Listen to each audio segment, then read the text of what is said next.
গরিমার কথা না শুনে ফ্লাইট ক্যান্সেল করে রোশনাইয়ের সাথে হসপিটালে গেল আরণ্যক। এমনটাই দেখতে চলেছেন রোশনাই ধারাবাহিকে।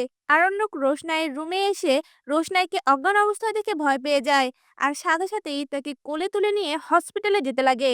আর তখনই গরিমা এসে আরণ্যকের রাস্তা আটকে বলে ওঠে, তুমি ওকে নিয়ে কোথায় যাচ্ছ? এখন তো আমাদের ফ্লাইট।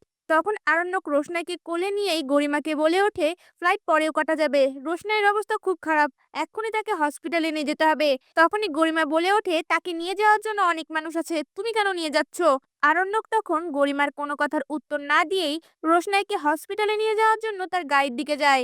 আর সেটা দেখে গরিমা অনেক রেগে যায়। এরপর দেখা যায় হসপিটালের মধ্যে আরণ্যক রোশনাইকে ভর্তি করে তার কেবিনের বাইরে দাঁড়িয়ে থাকে। এদিকে গরিমাও সেই হসপিটালে এসে বলে ওঠে, আরণ্যক, তুমি এই মেয়েটার জন্য আবারও আমার সাথে খারাপ ব্যবহার করলে, আজকে আমাদের ফ্লাইটটাও ক্যান্সেল করলে। এই কথা শুনে গরিমার দিকে একদৃষ্টিতে আরণ্যক তাকিয়ে থাকে। এমনটাই যদি নতুন পর্বগুলিতে হয়, আপনাদের দেখতে কেমন লাগবে? আপনাদের মতামত আমাদের কমেন্টে জানান। ধন্যবাদ।